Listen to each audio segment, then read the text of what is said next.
নমস্কার, সিএনএর স্বাগত। বরিবয় রয়েছে আপনাদের সঙ্গে। মমতা বন্দ্যোপাধ্যায় এবং অভিষেক বন্দ্যোপাধ্যায়কে জবাব দিচ্ছে জনতা। ঐতিহাসিক জয়ের পথে বিজেপি, সেই ছবি আমরা লাগাতার দেখাচ্ছি। একদমই তাই। মণিময়ের সঙ্গে আমি সঞ্চরী রয়েছি আপনাদের সঙ্গে। একেবারে বাংলা জুড়ে গেরুয়া ঝড়, সেই ঝড় লাগাতার আপনাদের সামনে রেখেছি আমরা। একেবারে বিভিন্ন দিক থেকে সেলিব্রেশন, অর্থাৎ আপকি বার 200 পার, শেষমেশ 200 পেরিয়ে 203, একেবারে ঝড়ের গতিতে এগিয়ে চললো গেরুয়া শিবির। অনেক কথা, অনেক বক্তব্য, অনেক টালবাহানা, অনেক মন্তব্য, তার পাল্টা মন্তব্য। কিন্তু এবার এই মন্তব্যের কোনো পাল্টা মন্তব্য হবে কি, সেটা তৃণমূল ডিসাইড করবে। দেখবো আমরা কি বলে আপকি বার 200 পারের পরের কথা, সেটা আর কিছু আসে কিনা তাদের মুখ থেকে। তবে এই মুহূর্তে সেলিব্রেশনটা দেখুন, লাগাতার সেলিব্রেশন চলছে। আর এই সেলিব্রেশন রাজ্যের বিভিন্ন প্রান্তে ছড়িয়ে গেছে। পটকা ফাটকে দেখুন, পটকা, কালী পটকার আওয়াজ। একেবারে তাই, মানে একেবারে উৎসব মুখর বাংলা যাকে বলা হয়, একেবারে পদ্ম ফুটেছে গোটা বাংলা জুড়ে। এবং সেই ছবি দেখা যাচ্ছে গোটা বাংলায়, একেবারে গেরুয়া আবিরে গেরুয়া ঝড় উঠেছে।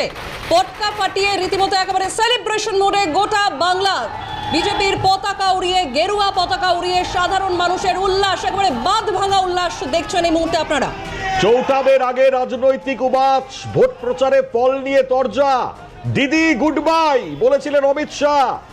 মাথা ঠান্ডা রাখুন, জল বেশি খান, এটা বলেছিলেন আবার অভিষেক বন্দ্যোপাধ্যায়। না, এখানেই থেমে নেই, বলেছিলেন ডিজে বাজবে দুপুর 12টা, রাত 12টাও নয়, দুপুর 12টার পর থেকেই নাকি ডিজে বাজবে, এটা অভিষেক বন্দ্যোপাধ্যায় বলেছিলেন।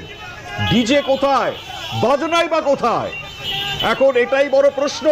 আর চ্যালেঞ্জ করেছিলেন যে ক্ষমতা থাকলে অমিত শাহ থাকবেন, দেখা করব। কোথায় অভিষেক বন্দ্যোপাধ্যায়? এই মুহূর্তে তো ডিজে বাজবে, এই মুহূর্তে বিজেপি লাগাতার বাজিয়ে যাচ্ছে। পটকা ফাটাবার ছবি শোনালাম, দেখালাম, আর ডিজে বাজাবার ছবিটার কিছুক্ষণের মধ্যে অবশ্যই তুলে ধরবো আপনাদেরকে। বিভিন্ন জায়গায় সেলিব্রেশন চলছে। মাথা ঠান্ডা রাখতে জল বেশি করে খান। অবশ্যই জল বোধহয় বেশি খাওয়া হয়েছে, তাই ফলাফল এই জায়গায়। একেবারে গরমে, একেবারে উত্তপ্ত গরম, আর তার মধ্যেই বোধহয় একেবারে বেশি করে জল খাওয়ার কারণেই আজকে ফলাফল এই জায়গায়। একের পর এক চ্যালেঞ্জ আমরা দেখেছিলাম, একের পর এক চ্যালেঞ্জ, এবং সেখান থেকেই একেবারে চ্যালেঞ্জ ছিল মাথা ঠান্ডা রাখুন, বেশি করে জল খান। বেলা 12টার পর দেখা হবে, ঘড়ির কাঁটায় এখন 6:03 সন্ধে। ডিজে কি বাজবে? চলুন আমরা একটুখানি বক্তব্যটাই শোনাই। আগে অভিষেক বন্দ্যোপাধ্যায় কি বলেছিলেন, পাল্টা অমিত শাহ, শুনুন।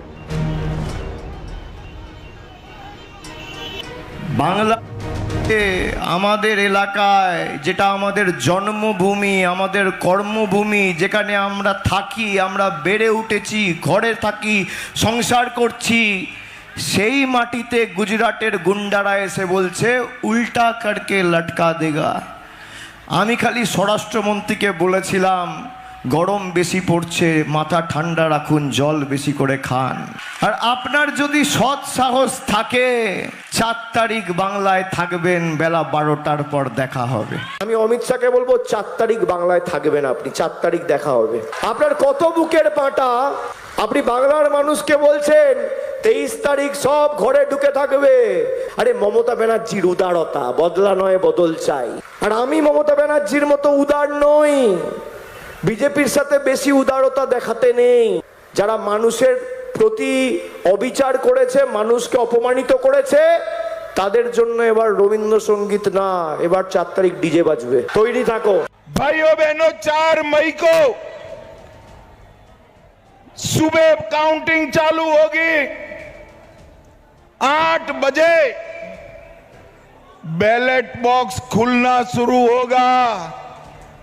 9 बजे पहला राउंड, 10 बजे दूसरा राउंड, 1 बजे काउंटिंग समाप्त। और दीदी टाटा गुड बाय। দিদি টাটা গুড বাই বলেছিলেন অমিত শাহ, কিন্তু তার পরিপ্রেক্ষিতে মাথা ঠান্ডা রাখুন, আবার জল বেশি খান বলেছিলেন অভিষেক বন্দ্যোপাধ্যায়। কার এবার মাথা গরম? অবশ্যই আলোচনা তো করতেই হবে। টি ব্রেকে আজকে খুব স্বাভাবিকভাবে আমাদের সঙ্গে আমাদের এইটার ভাস্কর দত্ত জয়েন করছেন। সরাসরি আমরা চলে যাব আমাদের নিউজ রুমে। ভাস্কর দা, খুব তাৎপর্যপূর্ণ জয়। ইনফ্যাক্ট যেটা আমরা দেখেছিলাম 21-এর ছবি, এই মুহূর্তে যা ছবি আমরা দেখতে পাচ্ছি, কোনো রাজনৈতিক হিংসা নেই, তার থেকেও বড় তাৎপর্য রাখে আজকের এই জয়ের 200 পেরিয়ে গিয়েছে, কি বলবে? একেবারেই মণিময়, এতক্ষণ যে ছবিটি তুমি আমাদের দেখালে বা দর্শকদের দেখালে, আমি একটু বলি যে আমি যেখানটায় দাঁড়িয়ে রয়েছি আমাদের নিউজ ডেস্কের, আমার ঠিক পেছনেই দুই নেতৃত্বের ছবি রয়েছে। একদিকে মমতা বন্দ্যোপাধ্যায়, আরেকদিকে নরেন্দ্র মোদী, দেশের প্রধানমন্ত্রী। তার পাশে অবশ্য রাহুল গান্ধী আছে। বাংলার নির্বাচনে তার তেমন খুব একটা গুরুত্ব নেই। আমরা এবারেও দেখলাম যে ওই দুইতেই গিয়ে কংগ্রেস দাঁড়িয়ে গেছে, যদিও এবার তারা এককভাবে লড়েছিল। কিন্তু প্রশ্ন হচ্ছে মমতা বন্দ্যোপাধ্যায় যে বাংলা অস্মিতার কথা তিনি এবারের এসআইআরকে সামনে রেখে যে ফান্ডা তুলে ধরার চেষ্টা করেছিলেন, বাংলার মানুষের মনে সুড়সুড়ি দেওয়ার চেষ্টা করেছিলেন, যে বাংলার মানুষকে ভাতার লোভ দেখিয়ে তিনি আবার একবার ভোট বাক্সে তাদেরকে নিয়ে আসার চেষ্টা করেছিলেন, সেই বাংলার মানুষ কিন্তু আজ জবাব দিয়ে দিয়েছে। তারা পরিষ্কার বলে দিচ্ছে যে ভাতাতে তারা ভুলছে না। 2021-এ আমরা ভাতা বৃদ্ধি দেখেছি, 2024-এ আমরা ভাতা বৃদ্ধি দেখেছি, এমনকি 2026-এর নির্বাচনের আগেও সেই একইভাবে ভাতা বৃদ্ধি, অর্থাৎ কোথাও কি টাকা দিয়ে বাংলার মানুষের ভোট কিনতে চেয়েছিলেন মমতা বন্দ্যোপাধ্যায়। বাংলার মহিলাদের এটা কি অপমান নয়? আজকে বাংলার মহিলারা যে রায় দিয়েছে, সেই রায় কি তার অপমানের বদলা নিল বাংলার মেয়েরা? খুব স্বাভাবিকভাবে মণিময়, তুমি ভালো করেই জানো যে এবারের নির্বাচনে একটা বিরাট সংখ্যক মানুষ তার ভোট প্রদান করেছে এবং তার মধ্যে মহিলাদের ভোট প্রদানের হার ছিল সবচেয়ে বেশি। খুব স্বাভাবিকভাবে মহিলারা এবারের ভোটে গেম চেঞ্জার বলে মনে করা হচ্ছিল। তাহলে সেই মহিলাদের ভোটার যারা ভোট দিয়েছেন, যে মহিলারা, তাদের সেই ভোটটা গেল কোথায়? ফলাফল বলছে মহিলাদের একটা বিরাট অংশের ভোট কিন্তু গেছে সরাসরি বিজেপির বাক্সে। তাহলে খুব স্বাভাবিকভাবেই লক্ষ্মী ভাণ্ডারে চিড়ে কিন্তু ভেজেনি। ভাতা সংস্কৃতিতে বাংলার মহিলারা আর আশ্বাস বিশ্বাস পায়নি। এমনকি যে বাংলা অস্মিতার কথা বলে বাংলা সেন্টিমেন্টকে উস্কে দেওয়ার চেষ্টা করা হয়েছিল, সেই সেন্টিমেন্টকে কিন্তু দূরে সরিয়ে দিয়েছে এই বাংলার মানুষ, এই বাংলার মহিলারা, এই বাংলার পুরুষ ভোটাররাও। খুব স্বাভাবিকভাবে একটু আগে অভিষেক বন্দ্যোপাধ্যায়ের একটা বক্তব্য তুমি শোনালে দর্শকদের, যে আজ দুপুর 12টার পর নাকি তিনি ডিজে বাজাবেন। আমি একটু জানতে চাই ডিজেটা বাজছে কোথায়? কোথায় বাজছে তৃণমূল কংগ্রেসের ডিজে? যে ডিজে গত 15 বছর ধরে বাংলার সৃষ্টির সাথে, কৃষ্টির সাথে, সংস্কৃতির সাথে তৃণমূল কংগ্রেস বাজিয়েছে, সেই ডিজে কোথায়? 26,000 চাকরি বাতিল করে দেওয়া হয়েছে, চাকরি চুরি হয়েছে, হাহাকার করেছে চাকরি প্রার্থীরা রাস্তায় বসে বসে। সেই ডিজে কোথায়? আজকে বাংলার মানুষ ডিজে বাজাচ্ছে। বাংলার মানুষ ডিজে বাজিয়ে বলছে, তৃণমূল কংগ্রেস তোমার পাশে বাংলার মানুষ নেই। 100-র গন্ডি পার হতে পারেনি তৃণমূল কংগ্রেস। যে তৃণমূল কংগ্রেস আজকে দুপুর 12টার পর দেখে নেবার হুমকি দিয়েছিল, হুঁশিয়ারি দিয়েছিল, আজ কোন গর্তে ঢুকিয়ে রয়েছেন তারা, আমরা সেটা জানতে চাই। বাংলার মানুষ জানতে চায় যে তৃণমূল কংগ্রেস এই মুহূর্তে কোন গর্তে ঢুকে রয়েছেন, কোথায় গিয়ে ডিজেটা বাজাচ্ছেন। খুব স্বাভাবিকভাবে বাংলার রায় কিন্তু আজ সেই জবাব চাইছে তৃণমূল কংগ্রেসের কাছে, তৃণমূল কংগ্রেস নেত্রীর কাছে এবং ওই তৃণমূল কংগ্রেসের সর্বভারতীয় সাধারণ সম্পাদক অভিষেক বন্দ্যোপাধ্যায়ের কাছে। খুব স্বাভাবিকভাবেই মণিময়, যেটা তুমি বলছিলে যে 2021-এর বিধানসভা নির্বাচনের পর মমতা বন্দ্যোপাধ্যায় বারংবার যে কথাটা বলেন, তিনি নাকি বদল চান, বদলা চান না। অথচ আমরা 2021-এর নির্বাচনের পর দেখেছিলাম শুধুই বদলা হয়েছে, শুধুই বদলা। তার কারণ একটার পর একটা বিজেপি কর্মী নেতাদের বাড়ি ভাঙচুর করা হয়েছে, তাদেরকে মারধর করা হয়েছে, একের পর এক বিজেপি কর্মী খুন হয়েছেন, তাদেরকে গাছে মেরে ঝুলিয়ে দেওয়ার অভিযোগ পর্যন্ত উঠেছে তৃণমূল কংগ্রেসের বিরুদ্ধে। কিন্তু আজকে কিন্তু বাংলার পরিবর্তন আরও একবার সুসংগঠিতভাবে হয়েছে, বাংলার মানুষের রায়ের মধ্যে দিয়ে হয়েছে। কিন্তু এখনো পর্যন্ত বাংলার কোনো প্রান্ত থেকে আমরা কোনো রকম কোনো কিছু অশান্তির খবর পাইনি।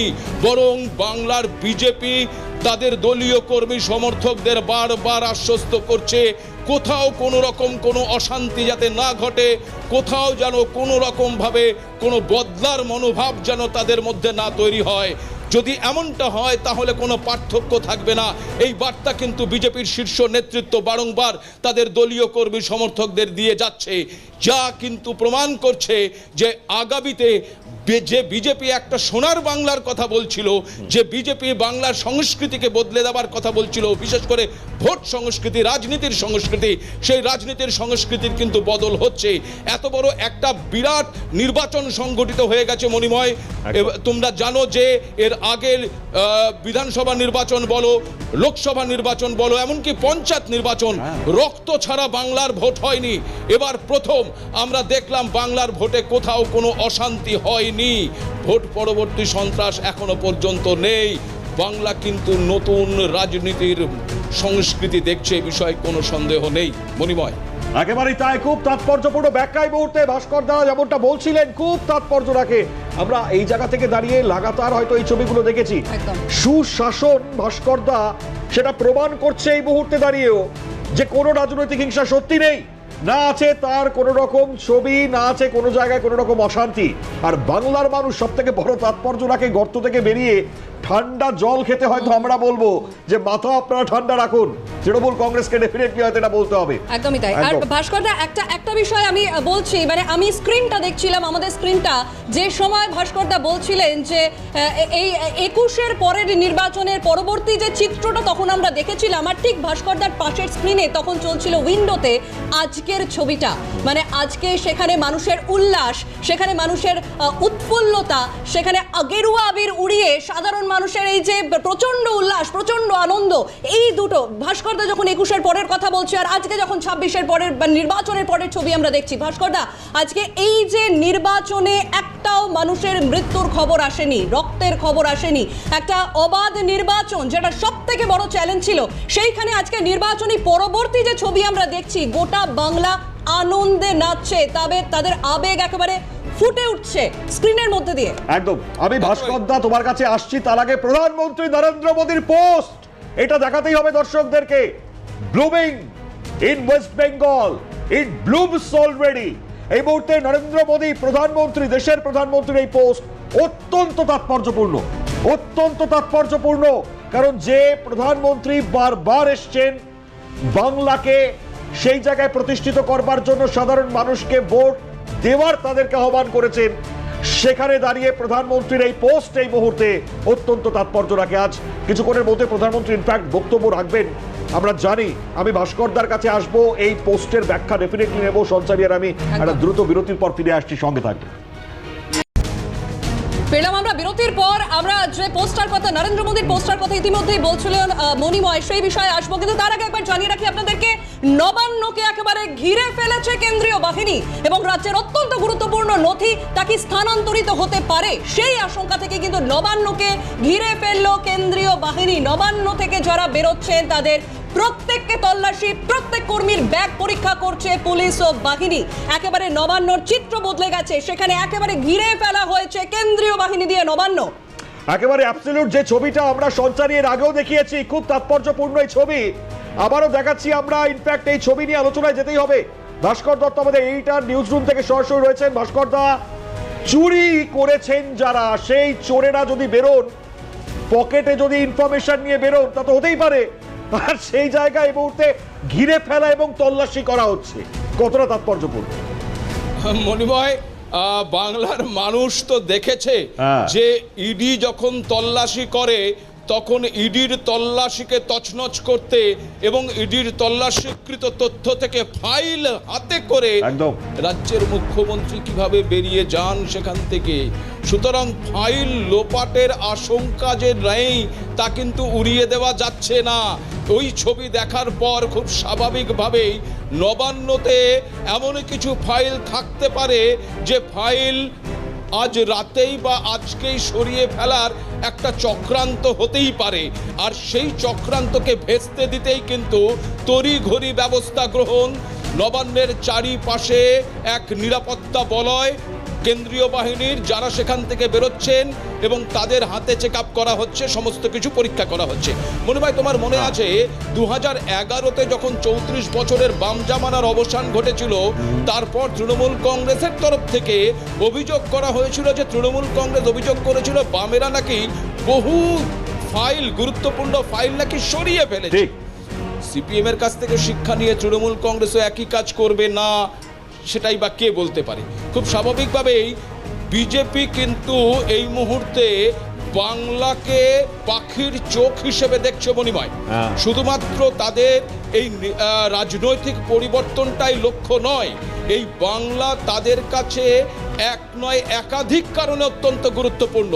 শুধুমাত্র বাংলাকে সোনার বাংলা তৈরি করার প্রতিশ্রুতি তারা দিচ্ছেন এমনটা নয়, কিন্তু তুমি জানো মণিময়, এই বাংলার যে ডেমোগ্রাফি বদলে যাচ্ছে বা বদলে গেছে, তার অভিযোগ কিন্তু প্রধানমন্ত্রী নরেন্দ্র মোদী থেকে শুরু করে কেন্দ্রীয় স্বরাষ্ট্রমন্ত্রী অমিত শাহ বারবার করেছেন।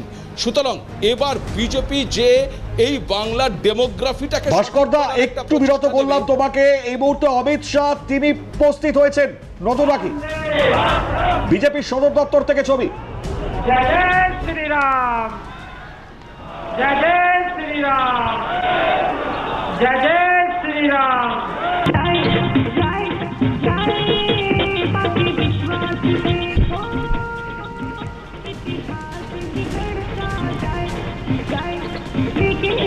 এই মুহূর্তে নয়াদিল্লি থেকে যে ছবি আপনাদেরকে দেখাচ্ছি, অমিত শাহ কার্যত চাণক্য যাকে বলা হয়, তিনি এই মুহূর্তে উপস্থিত হয়েছেন নয়াদিল্লিতে বিজেপির সদর দপ্তর, সেখান থেকে ছবি।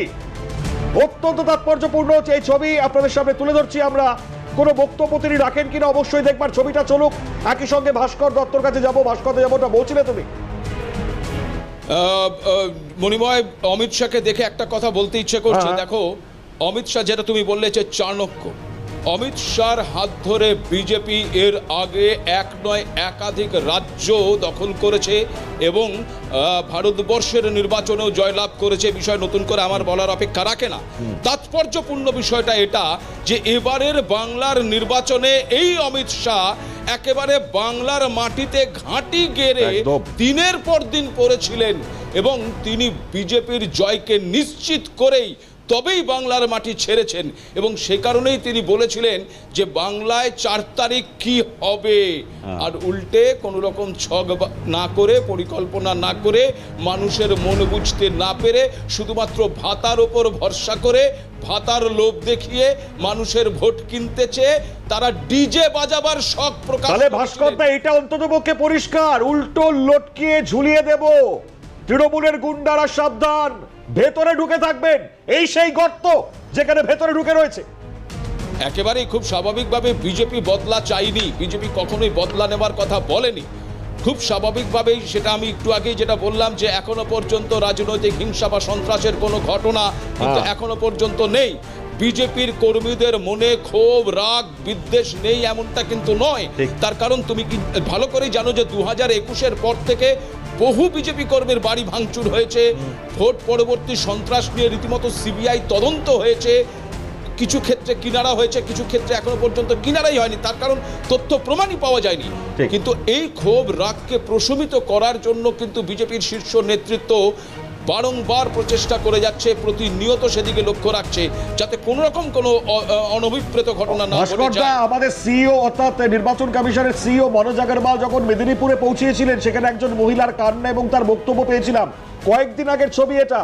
বলছিলেন কাঁদতে কাঁদতে আমাদের সব ভাঙচুর করে দিয়েছে, আমরা ভোট দেব, আমাদের ভোট দিতে যাওয়ার জন্য সিকিউরিটির প্রয়োজন। সিইও মনোজ আগরওয়াল যখন পৌঁছন, সেটা নিয়ে রাজনীতি, তৃণমূল কংগ্রেস লাগাতার বার্তা দিয়েছিল যে কেন সেখানে যাবে, শুভেন্দু অধিকারীর ঘরে কি করছেন সিইও মনোজ আগরওয়াল। আমরা সেই জায়গা থেকে এই ছবি দেখে যাই। ভাস্কর দা, আসছি তোমার কাছে, দ্রুত ফিরবো একটা বিরতির পর, আমি আর সঞ্চারীর সঙ্গে থাকবেন। ইতিমধ্যেই আপনাদেরকে জানাচ্ছিলাম যে নবান্নের বাইরে একেবারে কড়া নিরাপত্তা, সেখানে একেবারে বাহিনী ঘিরে ফেলেছে গোটা নবান্ন। এবং এবার যে খবর আসছে, সরকারি নথিতে গোপনীয়তায় জোর দেওয়া হচ্ছে, কোনো গাফিলতি বরদাস্ত করা হবে না। মুখ্য সচিব দপ্তরের নির্দেশ এবং কোনো গুরুত্বপূর্ণ কাগজ বা ফাইল বিনা অনুমতিতে বাইরে নিয়ে যাওয়া যাবে না। কেন এতটা গুরুত্বপূর্ণ? কারণ যে সরকার এতদিন ছিল, সে যে চুরি করেছে তার প্রমাণ অলরেডি সামনে, একদম, এবং সেই প্রমাণ সেটাকে নিয়ে যে আপনি বেরিয়ে যাবেন তার কোনো জায়গা দেওয়া হবে না। মুখ্য সচিবের দপ্তরে নির্দেশ এসছে, কোনো গাফিলতি বরদাস্ত করা হবে না, সরকারি নথিতে গোপনীয়তায় জোর। কারণ আমরা জানি এই জায়গা থেকে দাঁড়িয়ে বিজেপির তরফ থেকে বারবার বলা হয়েছে। চলো আমরা অভিরূপা হাজরার সঙ্গে যোগাযোগ করেছে, আমাদের প্রতিনিধি রয়েছেন আমাদের সঙ্গে। অভিরূপা, কি খবর পাচ্ছ? রাজ্যের প্রশাসনিক দপ্তরগুলিতে নথি ব্যবস্থাপনা ও গোপনীয়তা রক্ষার ক্ষেত্রে আরো কঠোর শৃঙ্খলা আনার উদ্দেশ্যে নির্দেশিকা জারি করা হলো নবান্নের পক্ষ থেকে। 4 মে 2026 তারিখে রাজ্যের মুখ্য সচিব দপ্তর থেকে প্রকাশিত ওই নির্দেশ স্পষ্টভাবে বলা হয়েছে, সরকারি ফাইল ও গুরুত্বপূর্ণ নথি সংরক্ষণের কোনো ধরনের গাফিলতি বরদাস্ত করা হবে না। নির্দেশিকায় জানানো হচ্ছে, সমস্ত দপ্তরের সচিব এবং অফিস প্রধানদের নিশ্চিত করতে হবে যে কোনো গুরুত্বপূর্ণ কাগজ বা ফাইল অনুমতি ছাড়া দপ্তরের বাইরে নেওয়া যাবে না। একই সঙ্গে অনুমতি, ফটোকপি, স্ক্যানিং এবং নথি প্রতিলিপি সম্পূর্ণভাবে নিষিদ্ধ করা হয়েছে। প্রশাসনের আরো নির্দেশিকা বলা হয়েছে যে প্রশাসনের অভ্যন্তরে তথ্য ফাঁস রোধ ও গোপনীয়তা বজায় রাখাই সিদ্ধান্তের মূল লক্ষ্য। পাশাপাশি সিসিটিভি রয়েছে সেগুলো সক্রিয় রাখতে হবে এবং সেই সিসিটিভি ফুটেজ সংগ্রহ করে রাখতে হবে, এমনটাই নির্দেশিকা দেওয়া হয়েছে। এবং মুখ্য সচিবের নির্দেশে আরো বলা হয়েছে, প্রতিটি ফাইল, সরকারি যোগাযোগ ও গুরুত্বপূর্ণ নথি যথাযথভাবে নথি এবং হিসাবগুলো রক্ষণাবেক্ষণ করতে হবে এবং সংরক্ষণে অসঙ্গতি দেখা যাবে না। দপ্তরগুলির রেকর্ড ম্যানেজমেন্টকে পূর্ণ স্বচ্ছতা বজায় রাখতে হবে, এমনটাই নির্দেশিকা দেওয়া হয়েছে। ধন্যবাদ অভিরূপা। কথা বলছিলাম আমাদের প্রতিনিধি অভিরূপা হাজরার সঙ্গে। অর্থাৎ এই ফলাফল বা মানুষের ম্যান্ডেট এই মুহূর্তে সামনে, মমতা বন্দ্যোপাধ্যায়, অভিষেক বন্দ্যোপাধ্যায়কে যে জবাব জনতা দিয়েছে সেই ছবি সামনে। আর এবার বাংলায় গেরুয়া ঝড়, গেরুয়া সুপ্রতিষ্ঠিত সুশাসন সেটা হবার পথে, তারই একটা আপডেট আপনাদের সামনে তুলে ধরলাম। একদমই তাই, সেই আপডেট এতক্ষণ আপনাদের সামনে রাখছিলাম। লাগাতার আমরা নজর রাখবো ঠিক কিভাবে এগোচ্ছে এরপর থেকে গেরুয়া ঝড় গোটা বাংলা জুড়ে, যে ছবি আপনাদের সামনে লাগাতার রেখেছি আমরা। কিন্তু এখন সময় একেবারেই শেষের দিকে, সেক্ষেত্রে আপনাদের নজর থাকুক সিএনএ। পরবর্তী সমস্ত আপডেটের জন্য আপাতত শেষ করছি এখানে। ধন্যবাদ।